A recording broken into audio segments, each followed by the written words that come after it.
Thank you all so much for being here today in Communication Studio C at UC Santa Cruz and the Department of Film and Digital Media for this exciting talk by the artist Nina Sobell. I'm so honored to be standing here with. Um, Thanks to the Visual and Media Cultures Colloquium series for supporting this through the Film and Digital Media Department, and also the Arts Research Institute for helping to make this possible. Um, Nina Sobell has been creating socially interactive artworks with various kinds of media. Technology is in terms of electronic communication technologies, but also working with wood, foam, ceramics, metal, since 1969 to create communication between people. So the talk is visualizing the invisible, communication as object in socially interactive technological art. So I'm very interested in, I love Nina's artwork because of this focus on communication and connection that emerges from the existence of a sculptural situation, whether that's something made out of physical materials like I just mentioned, or traditional artistic materials as we might think of it, or with communication technologies such as video or brainwave interactivity, or a large number of other kinds of communication technologies that Nina has worked with. Nina has been involved in a number of artistic communities on the East Coast and the West Coast, and in various cities in Europe. And it's a profound how you are able to make large-scale communities and small-scale communities happen through your artistic practice in so many different ways. So I'm just really honored and excited to learn all about the various approaches that you're taking to connecting people and working with communication as an art form. So thank you, Nina, and I think we'll have some time for questions after the talk. Yeah. Okay. You're welcome. All right. You're welcome. So thanks, Nina. Thank you. Thank you for being here, and thank you to Alan Riley for inviting me here. And I think it's because we have a proclivity towards interactive and playful work that has brought us together. And I'll say that actually in 1968, I was in Rome on a scholarship, and my teacher from the year before recommended I use foam. So one of the first things I learned to say in Italian was Dove la fattoria di Colloquium, where's the foam rubber factory. And oh, I forgot to advance the slide.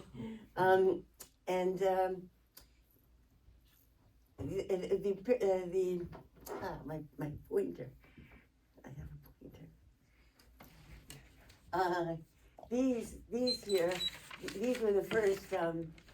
I found this factory that made sheets of foam, and I was fascinated by the idea of being able to throw foam and have it be large and also very light.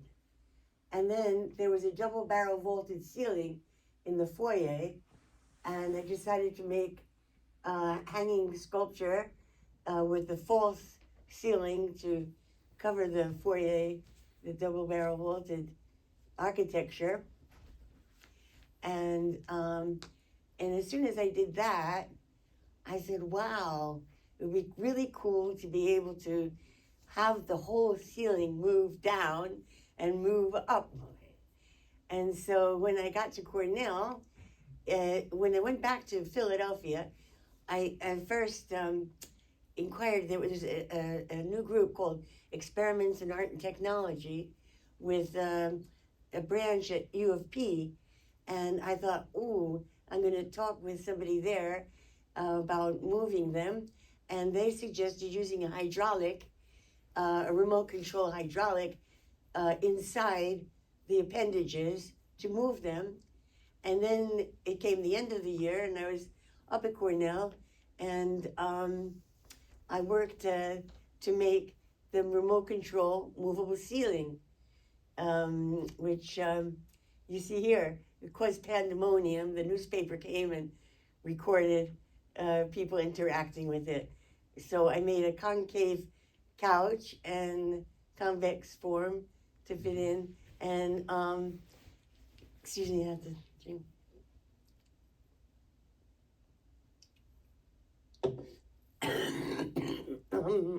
Sorry. And the interesting thing was to have there were two buttons, and moreover I didn't tell anybody why it was there or what they should do with it or how they should act with it, or and it had 30 feet of cord, so it could be operated from another room. And yeah, that's the remote control movable ceiling, which was part of a whole block of time that I took, a video block of time. And we'll go on. Back at Tyler, it was between 69 and 70. And this was happened in 69. I started making environments you could roll up and put into office closets, I thought. And this was an instant night box. That's the instant night box for 1 to 3 people. And this was a Green Mountain with simulated sunlight. And I thought of them both being able to be rolled up into the closet and to open up during lunch, that you could change your environment. And these were tubes to roll down the hills in. And these were sod tubes, inner tubes with sod over them. And then when I got to Cornell in 70, I made a movable grass chair that for balconies in New York, that you could hook up to your sink and water from the inside out. And they were on carts that you could roll. And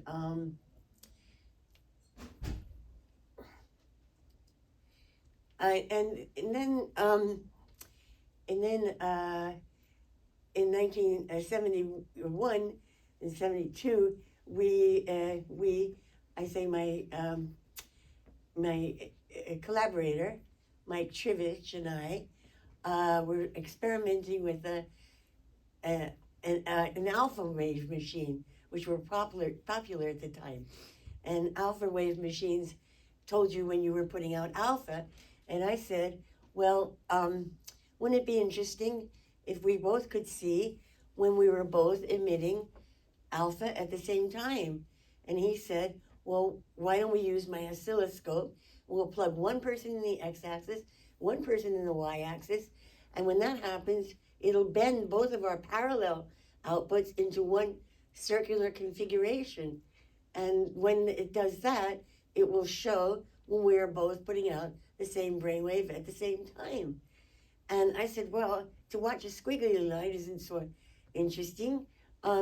Maybe, how about superimposing it on our faces? And so we could have an internal and external portrait of each other. And when one person was more distracted than the other, it distorted horizontally or vertically, depending on who was on which axis.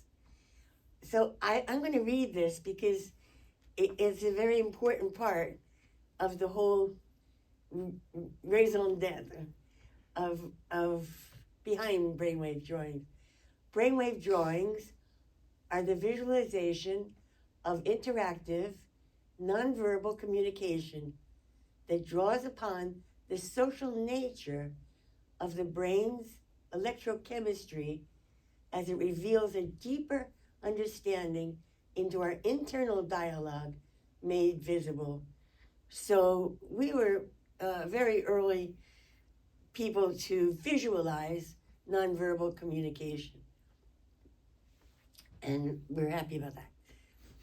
And there we are. After a while, we realized we needed access to more sophisticated EEG equipment. And I was visiting a lecturer at UCLA at the time, and I had met Dr. Barbara Brown, who was an early biofeedback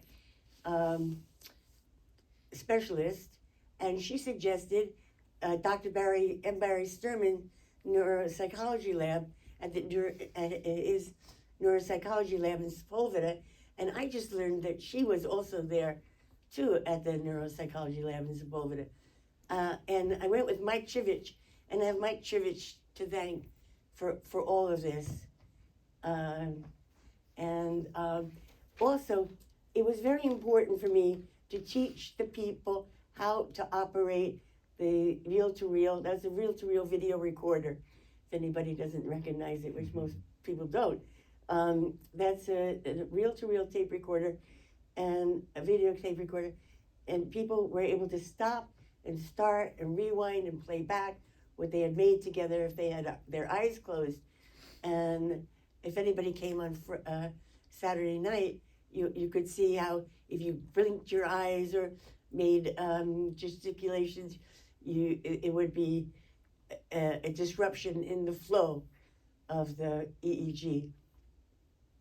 And that's in the center is how it distorts horizontally or vertically. And in the upper middle is the example of both people putting out the same brainwave at the same time. And, excuse me, and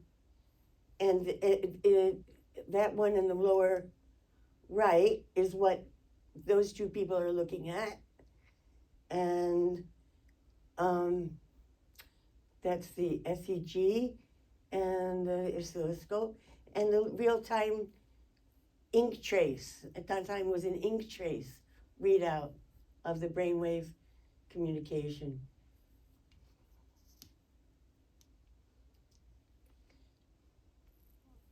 And then I was invited to go to the Contemporary Arts Museum in Houston, Texas, to replicate what we did in the lab for the public. And I thought, well, people need to be in a separate room and be private. And I made a wall separating the equipment from the living room environment, which is here. I'm attaching the electrodes. And there was a couch and a coffee table and a TV, and it was supposed to simulate a living room environment, and different people trying it out. And you can see the circle, and that's me with a colorizer. It was a randomly oscillating colorizer, which means that the colorizer wasn't colorizing each individual brainwave as we later did, and a couple of years later. We identified color with the brainwave, but it's a cool picture, and yeah, that's the reduction of the Grass Valley EEG recorder. That's how it happened in like a matter of three years, and that's a NASA engineer in Houston, and keep on going. And okay, this will be a 5-minute documentary, a quick documentary of the whole process.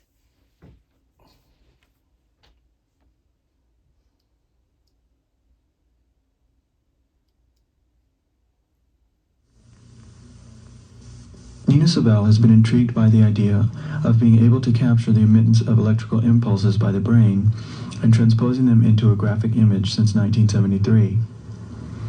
She began to collaborate with systems engineer Michael Trivich. On the monitor, two people were able to see their physical as well as mental image. They were able to create one composite brainwave drawing in real time. Sobell was determined to devise a non-competitive, creative environment geared to home TV viewers who could create an active rather than passive TV viewing experience and enhance their ability to communicate. Dr. Barry Sturman of the Sepulveda Veterans Administration Hospital in California offered access to equipment. As the director of the neuropsychology lab, he was most interested in the psychosociological aspects of the piece. Electrodes were attached to the occipital region of the brain, the visual cortex of two participants. They sat comfortably in front of a monitor which displayed their faces and the superimposed composite brainwave information. The real-time Lisa-Zhu pattern changed in accordance with the brainwave activity. When both people put out the same brainwave, it formed an irregular circular configuration. Nonverbal communication between the participants was the objective. When one person was distracted, it appeared as distortion horizontally or vertically, depending upon the axis, which displayed his or her brainwave pattern. The results were averaged through a PDP-10 computer and proved that two people could influence each other's mind states nonverbally. The EEG video telemetry environment was installed at the Contemporary Arts Museum in Houston, Texas. It was open to public participation. Electrodes were attached to participants in the same manner as in the Sepulveda installation, and an electroencephalogram was given to them. The public could view closed-circuit monitors of the people in the living room environment, and the graph being made, a video projector also played back what others had previously created. Soon after getting a job at the computer store, Sobell began to collaborate with biocybernetics engineer Chris Matthews in using computer graphics to enhance brainwave drawing. With the support of Dick Heiser, experiments were made using his equipment and an EEG device from the Biofeedback Research Institute. During the following year, Matthews and Sobell developed computer graphics programs for the piece. By 1981, after experimenting with different patterns, their efforts were recorded in Matthews' laboratory. John Gord built a special effects generator, and other equipment was donated. It was discovered that when one participant made a transition from one brainwave state to another, it often influenced a similar transition in the other person, non-verbally. During the past phases, more emphasis was placed on the graphics. Now, attention was focused to achieve accuracy with the analog to digital device. The link between sophisticated EEG equipment and the Apple computer. After extensive testing, an environment was opened to the public at the Long Beach Museum of Art in the Artist and the Computer show. A computer program was created by Kong Lu, which resembled an electroencephalogram. Colors were keyed to each different mind state. The computer displayed an image showing previous brainwave activity, as well as the immediate responses. This allowed the participants to view their deeper previous states, as well as the current patterns which were altered by the activity of looking at the screen.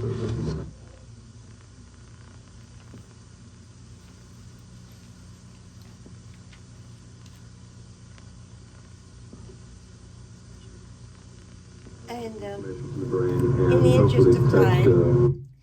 in the interest of time, I'm going to move on instead of letting the credits roll. I just realized I forgot a whole section about the Cornell work, which I could go into at the end, and we could go back to the beginning if we have time.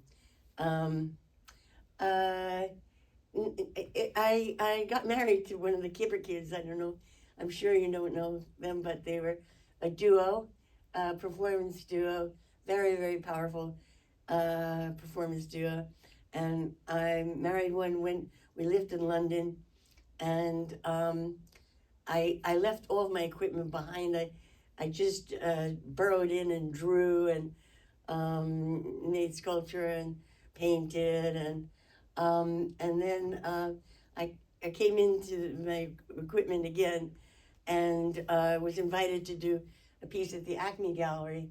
And I set up a situation where I had a telephone on a ledge and a telephone inside, a microphone and a speaker inside, and so that my peripherally I couldn't see who was outside. And I screened that off from the front window, and people could walk in. It's always choice with me, giving people a choice to engage or not to engage. And so they could go into the back and they could see the monitor, and they could see what was going on in the front window and listen and decide whether or not to come out and talk to me or not. And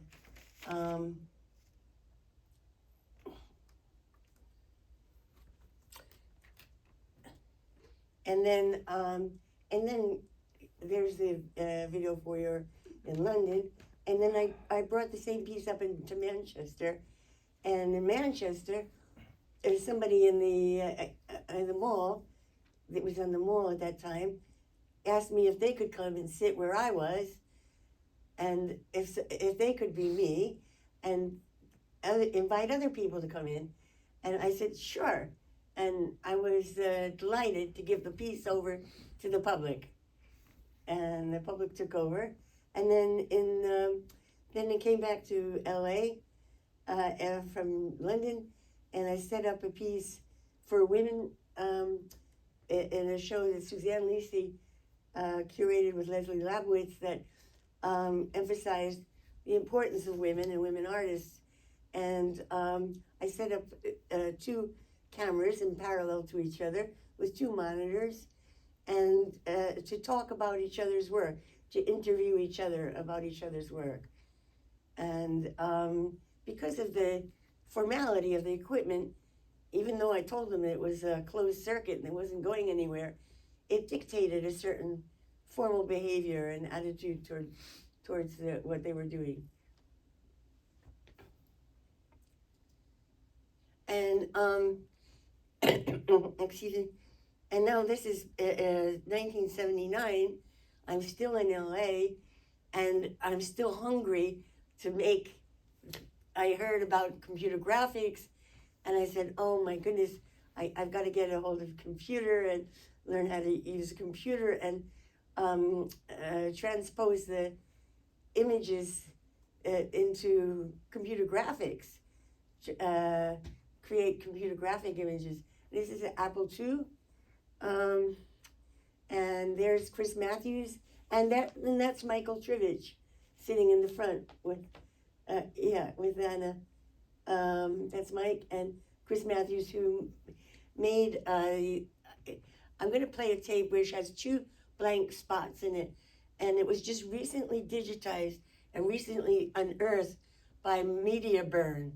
MediaBurn is an outfit in Chicago that has digitized 257 of my tapes thus far, still going.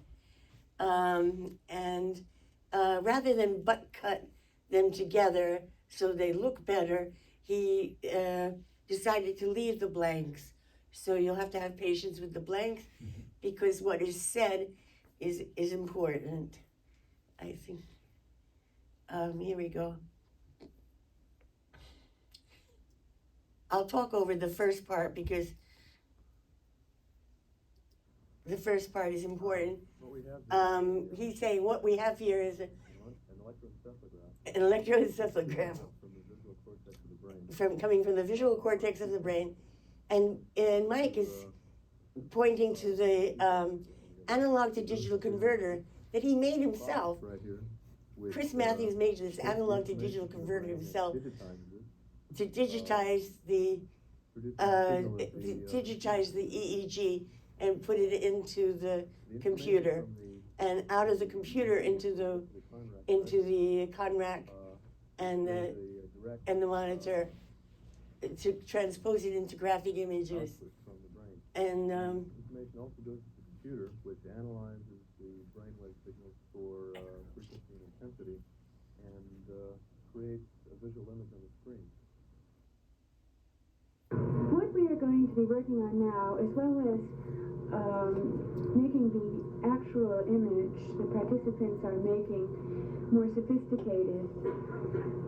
We are also working on the idea of having one person in LA, let's say Anita is in LA, here at the computer store, working with this Apple. In New York, Michael will be using another Apple in an identical feedback system that is the identical electrode amplification system Another blank. LA and New York, which the public will see via video phone. They will. And as well, we will be making a slow scan, hard copy, combined book of the actual images made between LA and New York. This communication and drawing will be broadcast via satellite. We hope to have this by the first of the year, 1980. So at that time, we will make another tape that you will be seeing, hopefully via satellite. Thank you.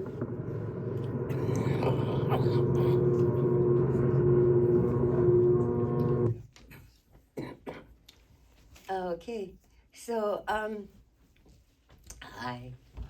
So then, so now we're going to move into New York. We're moving from so I'm going from LA to New York.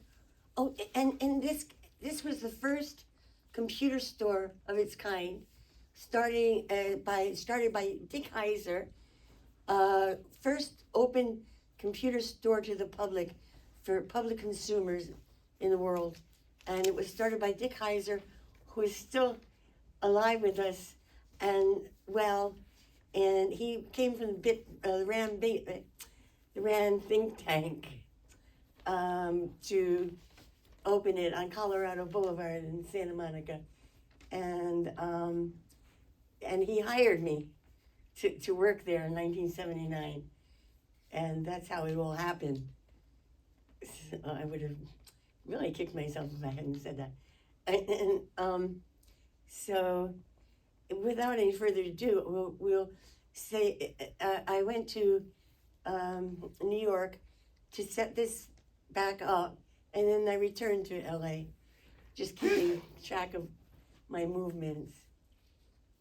This is called the 6 moving cameras, 6 views.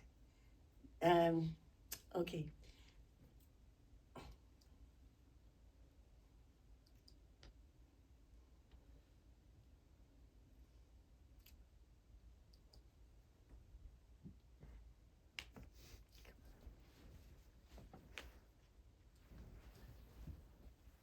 Oh.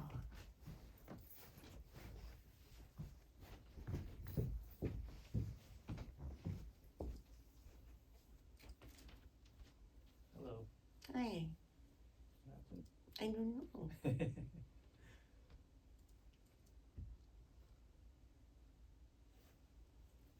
I try something? What do you think? I don't know. It's supposed to play.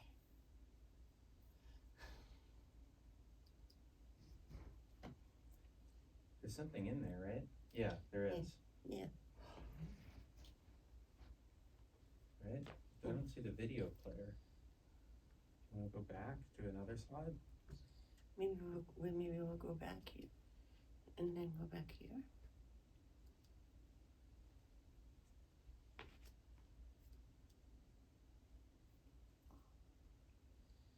Oh.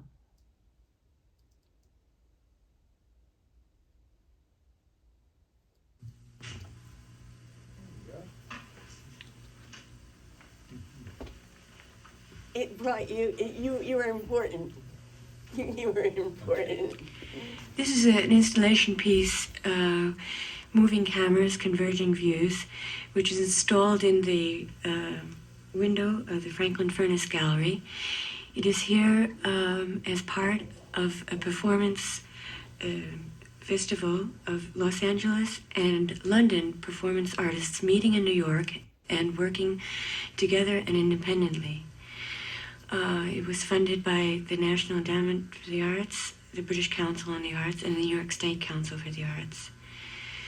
The piece was designed with me by John Gord, with the assistance of Paul Newell, and John designed and fabricated the special effects generator, which is enabling these cameras to move in sync with each other and present 6 separate images on the screen simultaneously, as well as these 3 split-screen monitors working in sync with each other.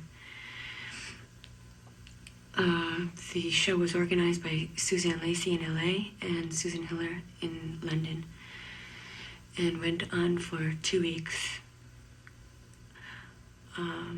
in March 1981.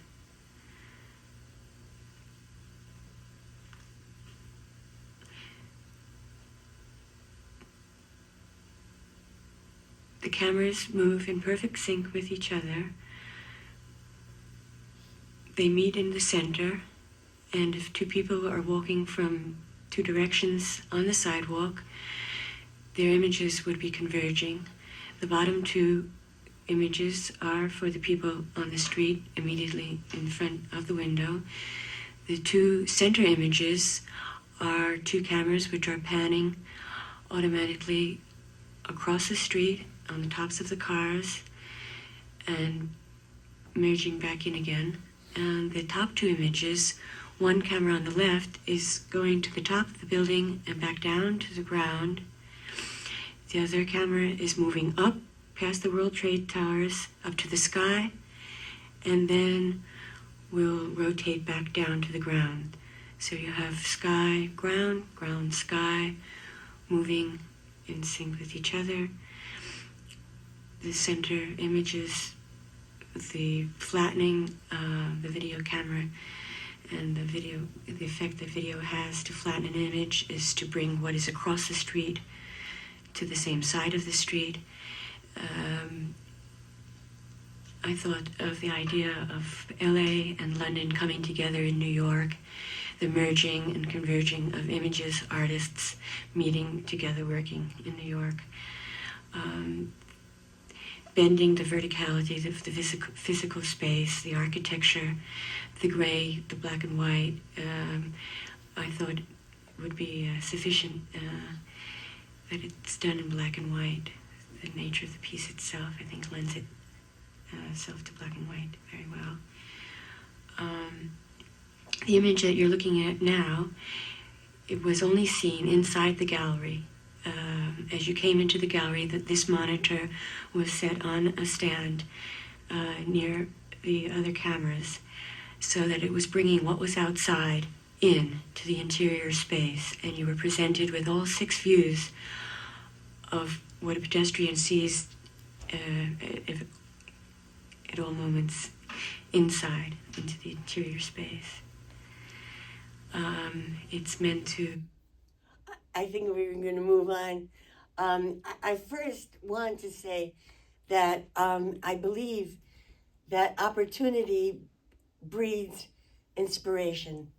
That if you give people opportunity, whether it be providing an environment, an installation, or whatever, that very act of inviting interaction breeds inspiration. And inspiration is what we have to strive for. Science needs to prove something. Art does not need to prove anything. And that is the big difference. So if we can do things which inspire people, then we're doing all that we can as artists. And that's the most important thing I have to say. Okay. That's of the Arts and Computer Store. I covered that in the documentary. That's Colloquium the Brainwaves, which we are doing now again in Galentine, which we'll show you soon. Now, I moved from LA back to New York to try and find help for my daughter who had contracted HIV from a transfusion, to try and find help for her. And then I did a performance in 1990 in tribute to her and to her passing. And this is taken, and then also this was taken from the tape, and it involves me calling my therapist at the time in the performance, live in the performance. It was a live part of the performance.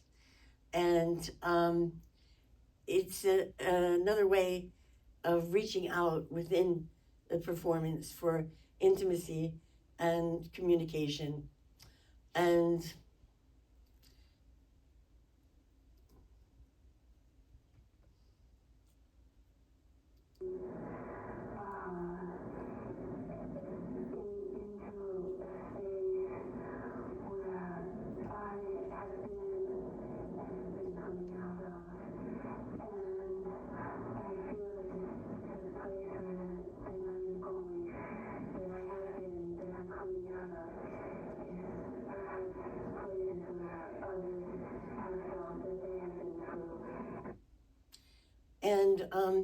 while I was looking for editing, I was introduced to the interactive telecommunications program, where I did a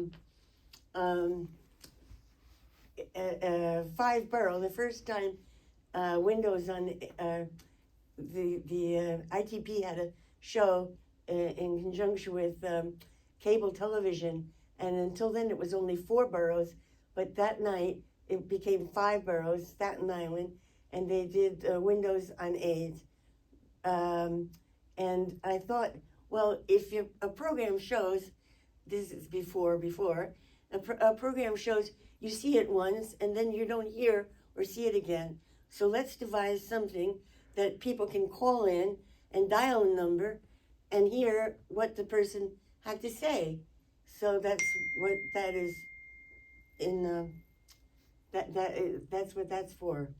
So they could dial in the number and hear what that person said. Whether it was a mother with AIDS, with a son with AIDS, or a doctor or whatever. And this in the bottom is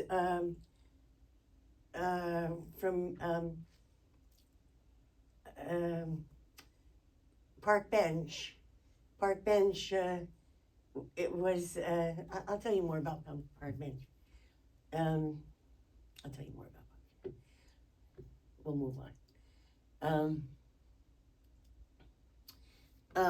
In 1992,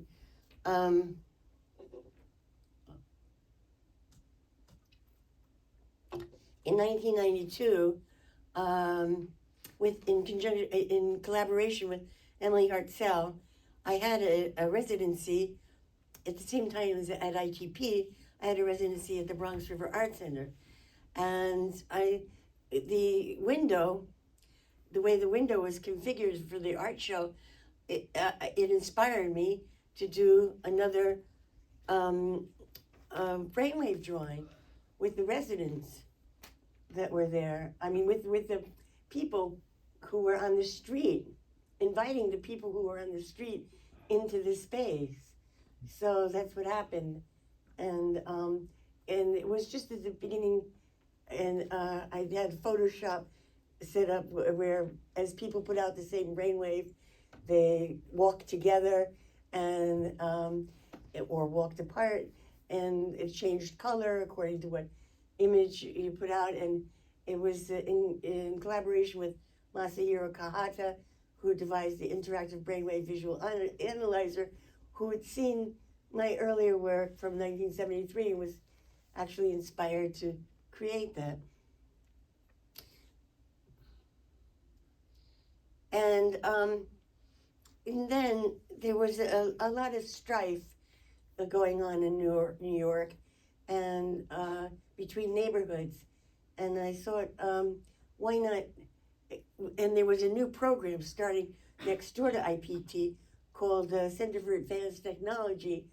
And I thought of going there and asking them, and I'm talking to them about making a kiosk for neighborhoods and using the media to create peace in between neighborhoods and in the subways, and people could throw the things at the glass instead of at each other, and it turned out this still works.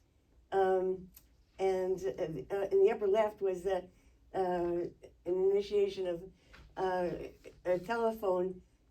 You could call up with this Rolodex and choose what restaurant you wanted to look at in your neighborhood, and make reservations by dialing the phone and looking what was in your neighborhood's restaurant. And this was 1993, 94, 93, I think it was. And yeah. And then I saw, when I came into the robotics lab, I saw them using this telerobotic camera to talk to other people with webcams. And I said, and at that time there was just one in Boston and one in Japan and one in England. And I said, have you ever used it to do a performance? And they said, no, we haven't. And I said, well, let's do one where I put clay on this sculpture as I'm looking at the monitor, and I invite people to click around their monitor, and I'll put clay on the armature where they click.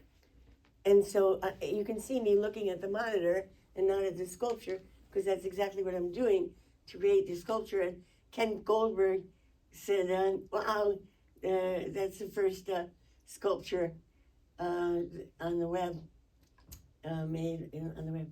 Anyway, we're moving on here because I'm worried about time. And then we went on to make over 80, more than 80 performances. And another important innovation that we made was Alice. Alice sat here. We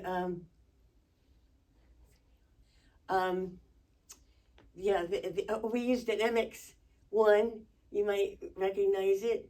Alan did. And there's MXP, Max software to transpose brainwaves into sounds. And I'm playing improvisational guitar along with it. And this on the left,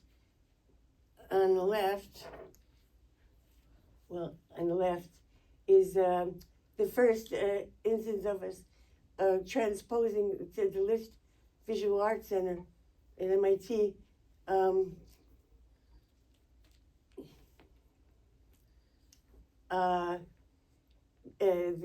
Straight from NYU to MIT, we did these performances as part of the Port Show, and then this actually.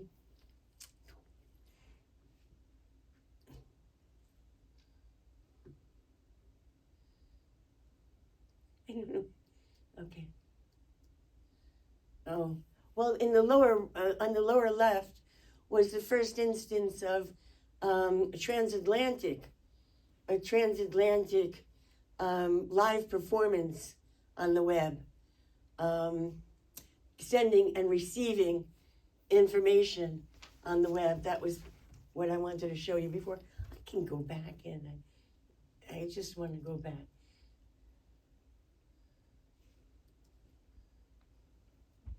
Oh, that was, yeah.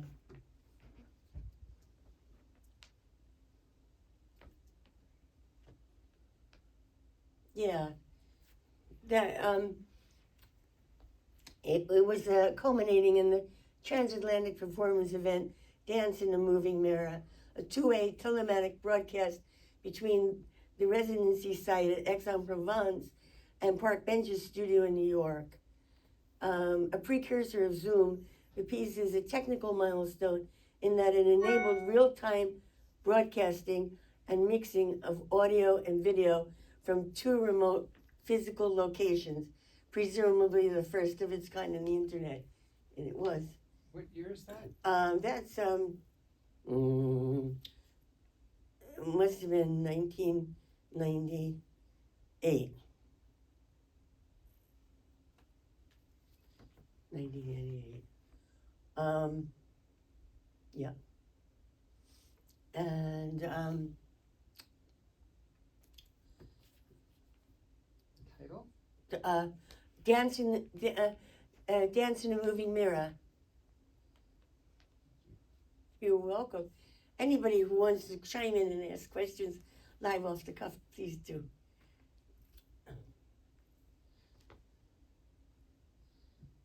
And then we went on to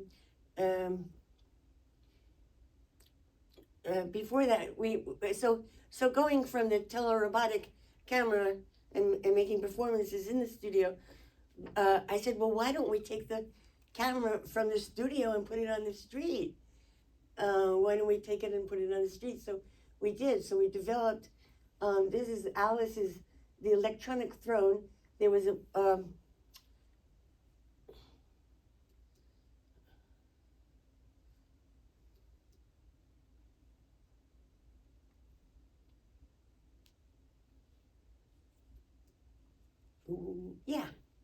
yeah, great. Well, it's in two slides, but this basically shows you people on the street. I made it for passersby, so passersby definitely feel disenchanted or disenfranchised with going into a gallery. So how to invite people on the street to engage with something that's in the gallery? Well, you could put touchpads in the gallery, and there was a camera sewn into a Queen of Hearts card, and as they looked into the monitor and they were touching the pads, they were controlling Alice's eye. And Alice's eye was looking around the gallery and showing the people, the passersby, and people on the web at the same time. People on the web and people and passersby were both able to control Alice's eye and both able to go in through the gallery to see what was going on. And this is a passage between exterior and interior space. This was in the passageway, showing interior, exterior space. I'm interested in that. Yeah. So now you have the feeling of Alice, and I wanted to say the people, how did the human chauffeur know where to go? Well, there was a monitor on the handlebars showing the chauffeur where to go. And there was a side view mirror, and if people on the web or passersby could point the camera, Alice's eye, to that side view mirror and see their faces. And there's the Queen of Hearts card, as you can see, with the surveillance camera sewed into it. And the touchpads, they're on the other side of the glass from the people, so it went right through the glass. It's capacitance, I guess, or yes, yes. Through the glass. Wow,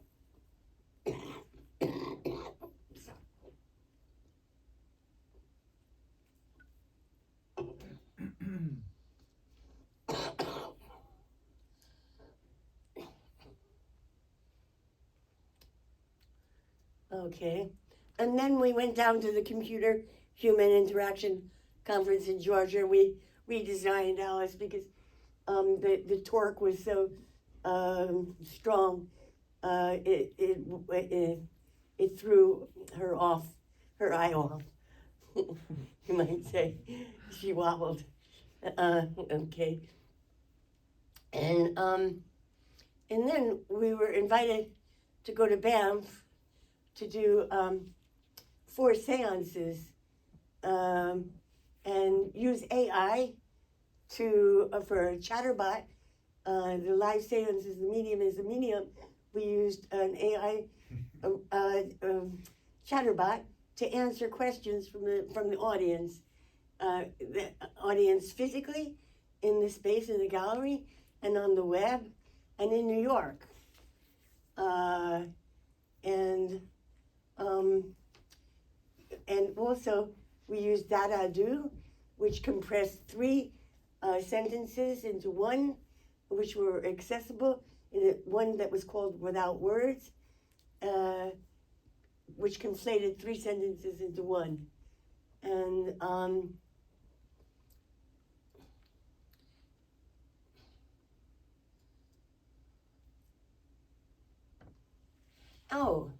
and very important, these are moving because of, I used to say it was server push animation, but it was a program that Jesse Gilbert devised to change, so that we have this still going because I decided not to subscribe to any local software, any popular software that was happening. I wanted to keep it not only so that everybody could have access, but everybody with a modem. So there was a pull down menu from 1.5 to 8 seconds for people who had slow modems in Europe.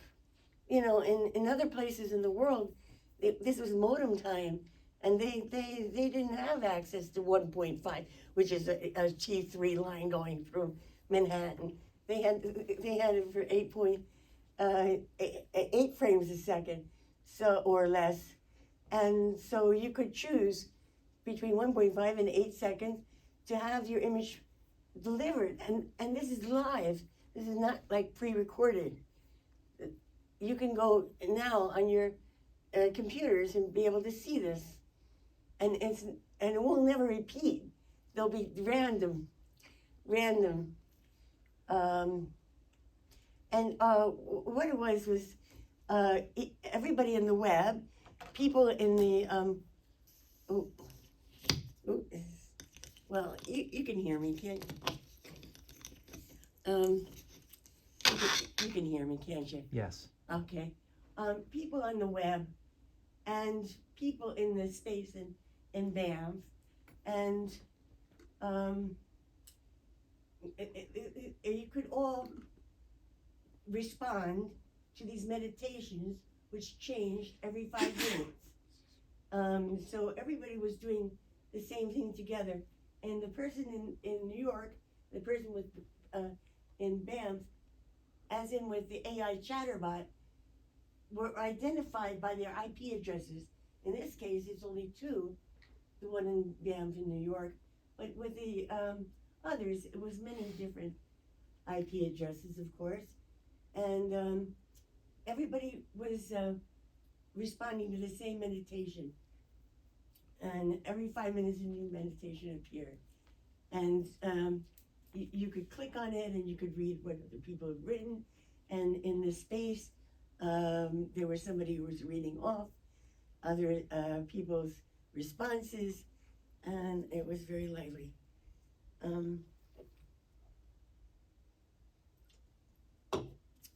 Moving on. Oh, here they are. Can't see without these.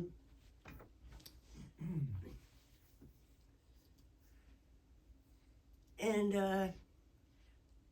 now we're moving on to, in Paris, there were people on a boat in the English Channel, and Anders Manson and I outside of Paris, and we were communicating with each other without EEG, and every 4 minutes we would wait and draw for 1 minute. That was a very well-timed, strict, kept time. And you can see the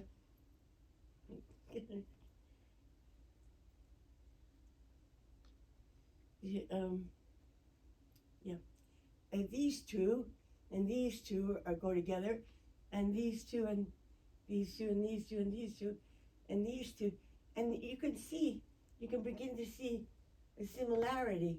Look at that. I was amazed.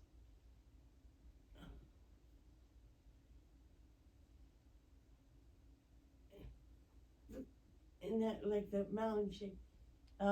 Anyway, it was, that was like an hour before the seance actually occurred. And then I was obsessed with bringing the world a new presence and a new genre of telepresence will begin to emerge. I wanted to, I applied for a patent, and we actually did it. We actually made it happen, but unfortunately our patent attorney died, and we didn't pursue it, but we did make it happen. And just moving along quickly, redid the sculpture between Prague and New York with Skype, and this is another, this was in Vienna. I turned and I drew the sculpture, and I turned and I drew the sculpture, and I opened the doors, and people came in over a 3-month period of time and watched me make sculpture. And then at the Getty wanted us to recreate the original, and we had a heck of a time going from digital to analog at that point. And this is Thinkies, which is an infrared camera for airports that shows that your temperature change to try and calm down people at airports. Excuse me. And this is my current thing. Well, it was actually in 2022, where I noticed I didn't notice it, but I wanted to illustrate how close people were with their pets. So I superimposed their images with their pets, and this is Alex superimposed with Ellen leaving, and you can see her eyes and her mouth, and her nose, her eyes, and I can actually, and the music is mine.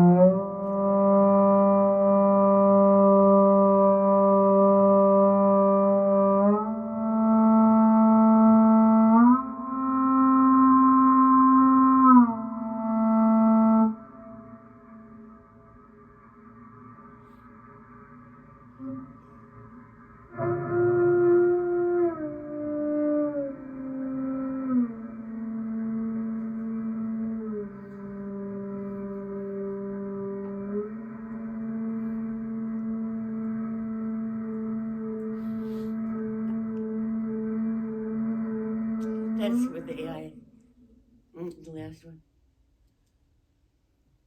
And this is an animation I did over a period of years, which you can't do anymore because just the way on an iPhone 8 you can do glitching and all sorts of things with photography that you can't do now because they've over activated their control over your ability to glitch. Apple. And again, the sound is mine. done with the prompt, humans evolving into animals.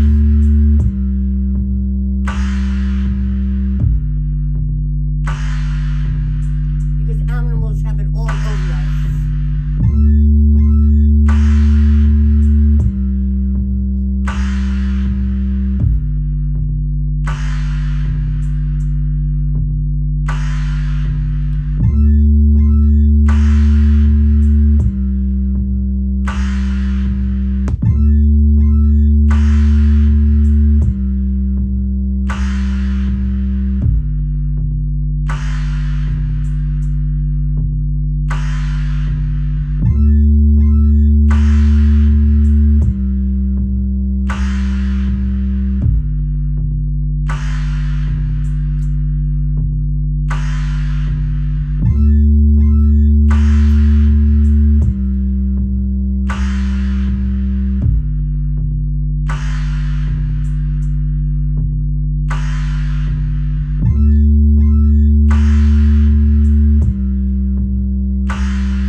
And I think I'll cut that one short too.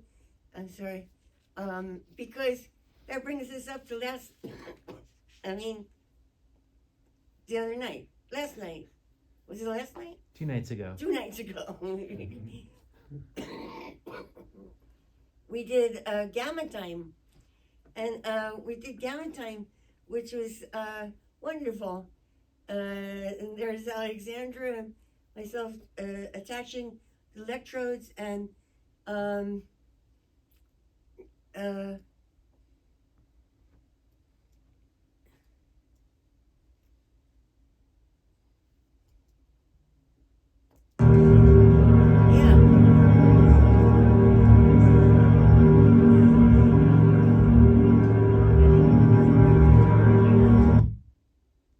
Oh, was that it? Yeah, I guess so. Well, I didn't realize, but what we did was have, and Ed Bear is here in the audience. Ed Bear, will you please stand up? Ed Bear and I collaborated very, very well together, and I have him to thank for creating Gamma Time together.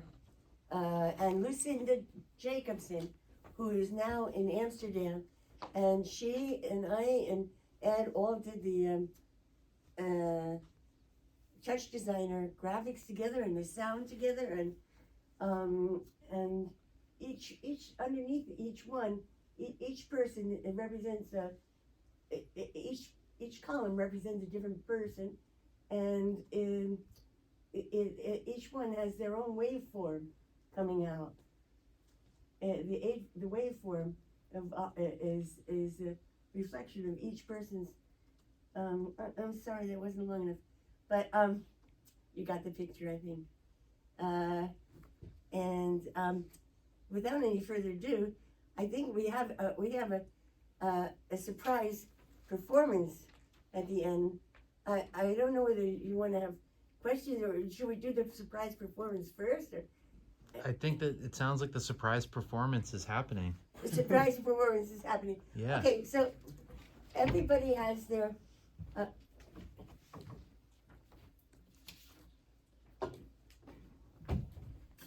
piece of paper, and everybody has a pen, and if you find voice memo on your phone, so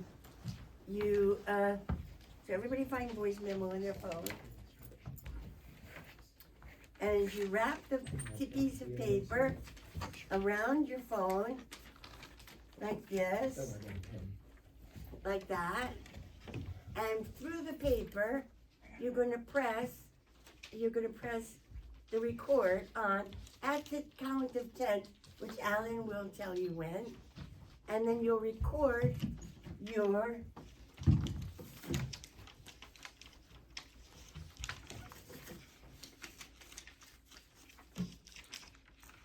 you're going to draw continually. You draw continually, and it's called the sound of a circle. So we'll draw continually for an hour, for 1 minute, and then everybody's going to play it back together at 1 minute. Okay. So is everybody ready? Do you want these instructions? Or you just? Yeah. Thank you. Yeah. Yeah. So, And then we'll draw for 10 seconds. So when, when, so is every, No. yes? draw for 1 minute. 1 minute. 1 minute. Yep. And 60 seconds. Keep drawing the circle Okay. and so recording everybody- it. And hum at the same time? Oh, and hum at the Those are the same. instructions. Yeah, but we. Oh yeah, we can hum at the same time. Cause I thought perhaps we would put it on video, and we would hum, and we would be able to see the drawing being made from a selfie underneath, but the paper was too opaque. But we can still do humming for humming, and it'll still be recorded. And let's do that. Humming to the circle. You can hum any way you want. You can hum to the sound of the circle being made, however you want it. Okay.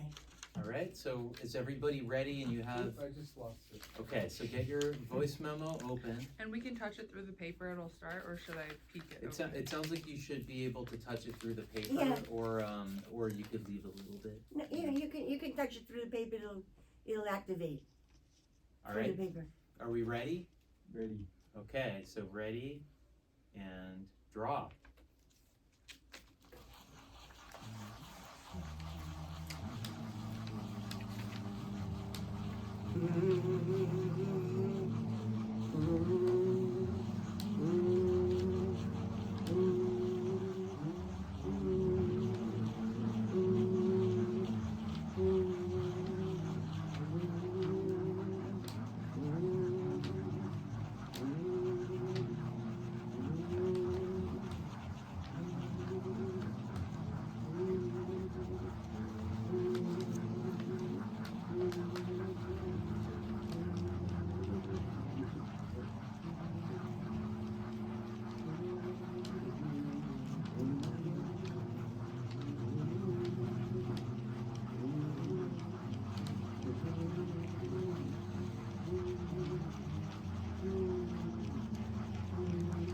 That's 1 minute.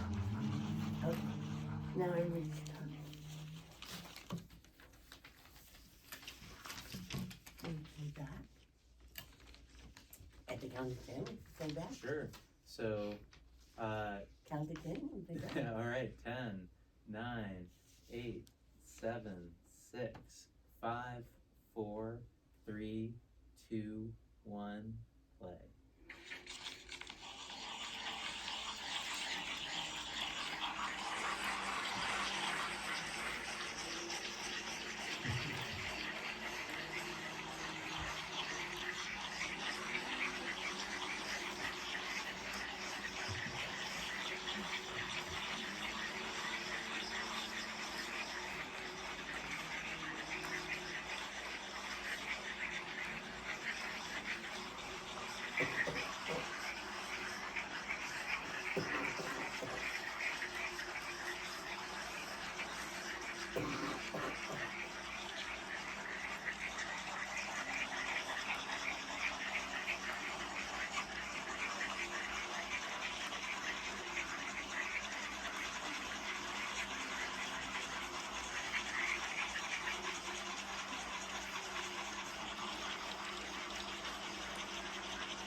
Long minutes. And that's the end of the show, folks. I didn't really get to talk about what we did at Gamma Time, but, I think it was clear, right? Well, do you wanna go back and look at the image at all, or what do you? Well, you wanna play? To just, you had a nice image of the process, but of Gamma Time, if you wanted to go back and, or we could go to questions. We could go to questions. Sure. Yeah, So I'm gonna increase the lights, that sound good? yeah. What is this performance we just did? What is it called? Sound of a circle. Sound of a circle. Sound of a circle. And humming with humming.